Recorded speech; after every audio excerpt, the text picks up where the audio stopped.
Hey guys, welcome back to my channel. If you're new here, my name is Toni and I'm a homeschooling mom to 4 kids. And I usually share curriculum related things. I have reviewed lots of curriculum since I started this channel. I also share thrifty things that I like to do. I have a very thrifty lifestyle. But sometimes mom just needs some mom time. The actual me time doesn't really happen as much as I'd like it to. In the last couple years, I've really realized how important books are, and finding books that I enjoy and making time for myself to read for fun, and not necessarily always nonfiction self-help books, but sometimes just fun books. So I'm going to share with you today a few of my top favorite books that I thought you might enjoy too if you are anything like me, and these are ones that I would highly recommend. So if you want to hear what my top favorite books are, stay tuned.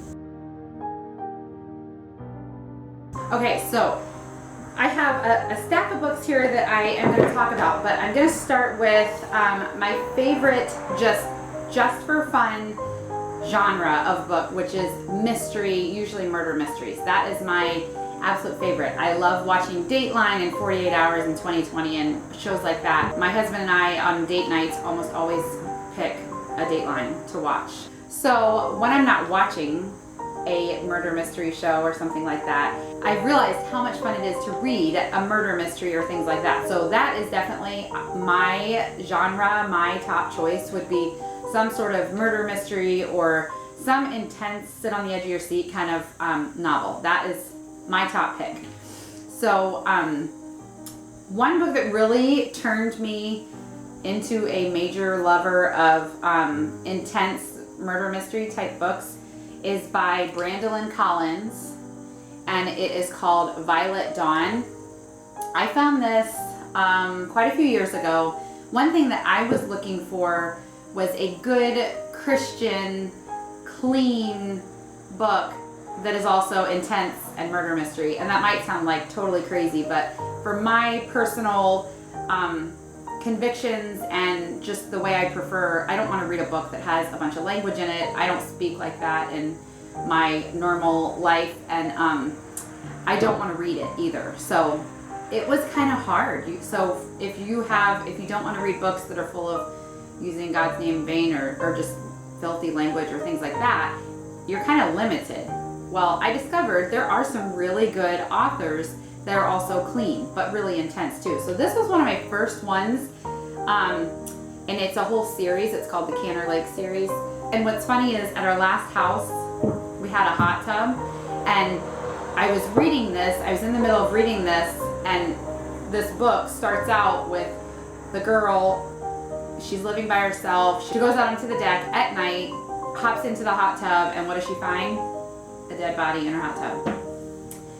Anyway, the whole story is about her choices of what to do and whether she's gonna tell people or try to dispose of the body. And it's very stressful, and it's very kind of scary, I guess, and intense. And I loved it. I thought it was so good. And then it was kind of crazy because my kids are always interested in what I'm reading, so I would tell them just bits and pieces. I don't want them to hear anything too crazy, but I told them it was about this lady finding a dead lady in the hot tub. And so anytime we would go out in the hot tub at night, that's what everybody thought of then. So it was kind of funny. I never found a dead body in my hot tub, luckily. But this is really good, and it's one of those books that really keeps you on the edge of your seat until the end of the book, and it had a great ending. So I would highly recommend this. This was super fun. I just got this at the library. Our library sometimes has books that I guess, I don't know, haven't been checked out a lot, or I don't know what the deal is, but they sell them. And so I think I got this for like 50 cents or something at the library.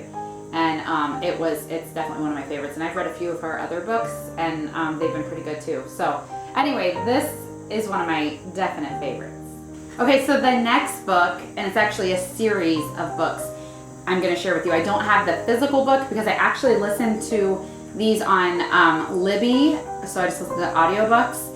And if you haven't used Libby before, it's a really good free app that is basically just connected to your library, and you just check out books to listen to.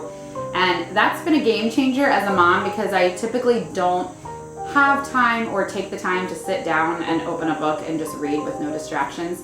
But if I put in my headphones, I can listen to a book while I'm doing the dishes, because typically if I'm doing the dishes or something productive like that the kids don't want to have to help with, they're going to stay away. Or when I'm cutting the grass, because that usually takes a couple hours, I love to listen to audiobooks. So I listen to this. It is by Terry Blackstock. She is another Christian author that still, the books are so intense and edge of your seat. I love them. They're so good. So this is called the If I Run series. I want to make sure I give you the 3 titles correctly. So the first book is called If I Run.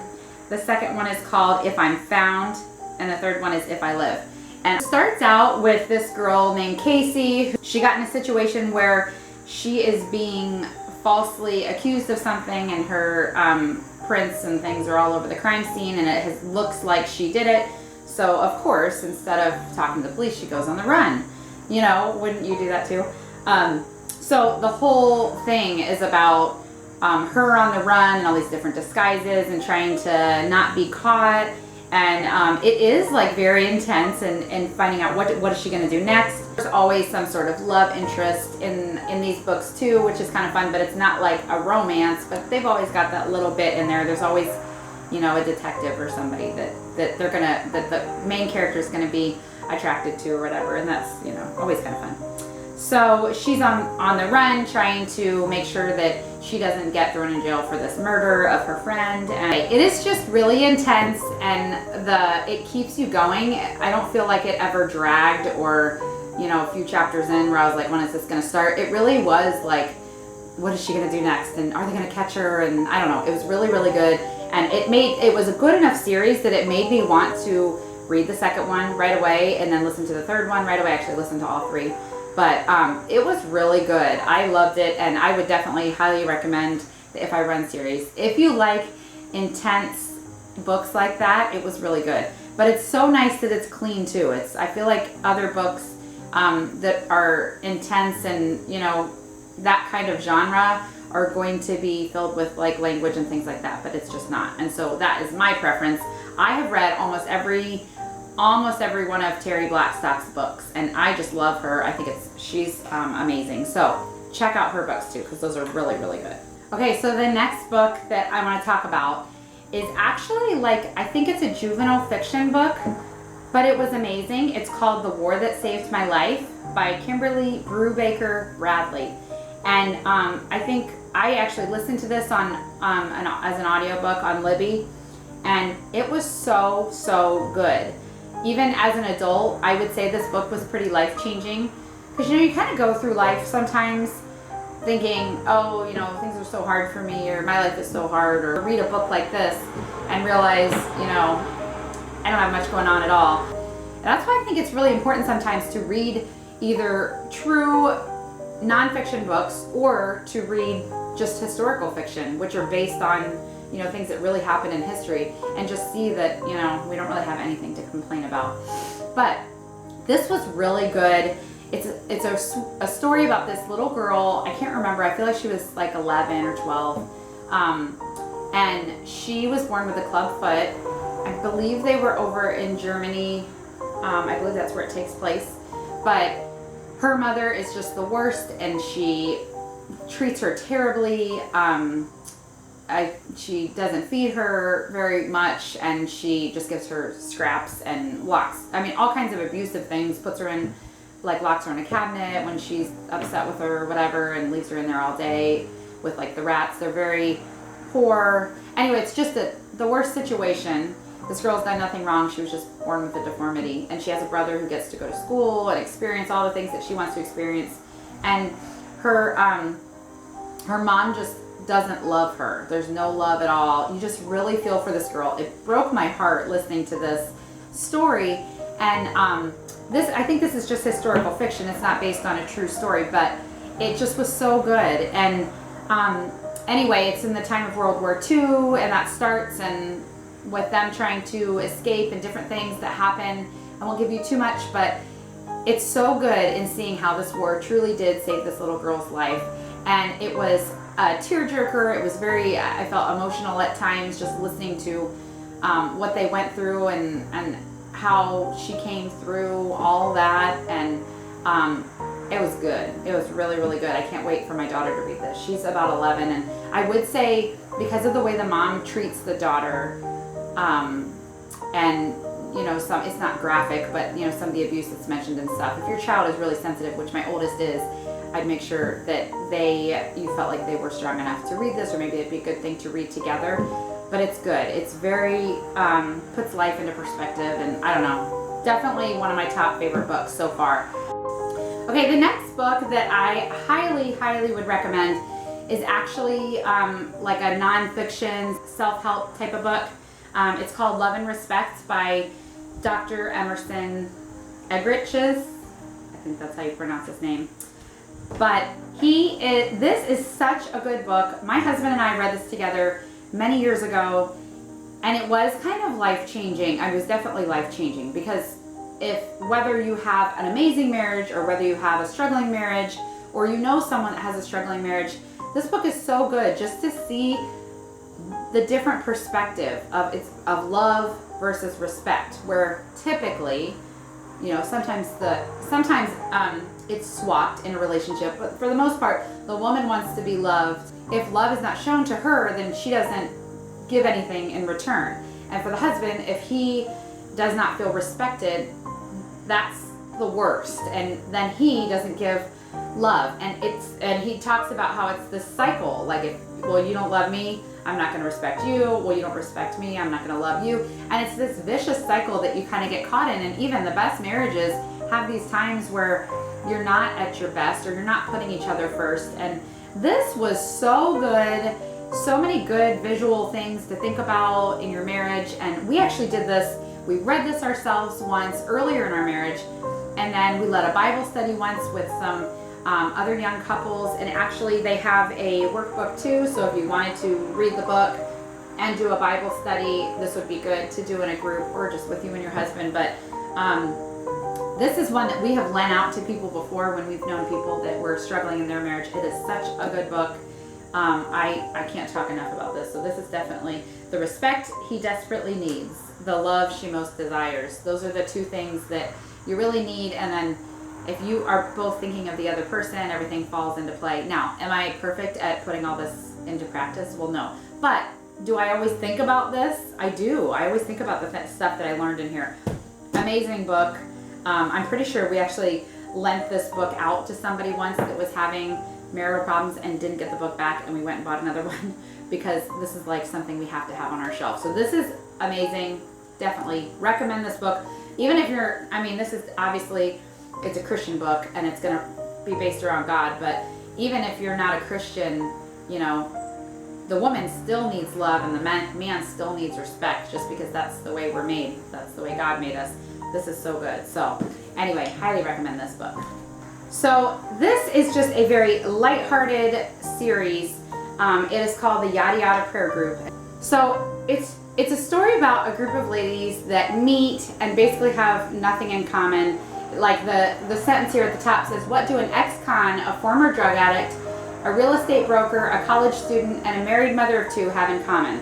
Well, they find out that even though they think, oh my goodness, like, you're nothing like me, we couldn't possibly have anything in common. Well, they find that they have a lot in common. It's kind of just this feel-good book. It does have some, intense things that happen throughout the book, and that really keep your interest. But it was really good, and I actually felt, because it's a Christian book, and these ladies go to a Christian, I think they meet at a Christian conference. Yeah, they met at a Chicago women's conference, and it goes through each lady's lives and what they went through, and it just kind of encourages you spiritually too, as a lot of the things that they learned and the things they're going through are talked about in the book. But it's a whole series. So this is book 1, the Yawda Yawda Prayer Group, and then I have book 2, the Yawda Yawda Prayer Group Gets Down, and then I don't have book 3 or 4. I actually,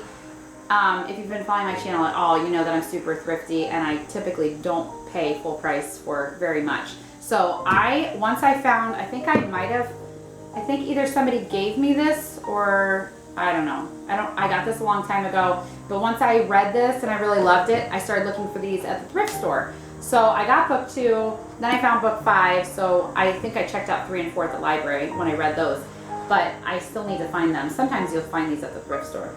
But I got book 5, which is the Yada Yada Prayer Group Gets Caught, and then I don't have book 6, and then book 7 is the Yada Yada Prayer Group Gets Decked Out.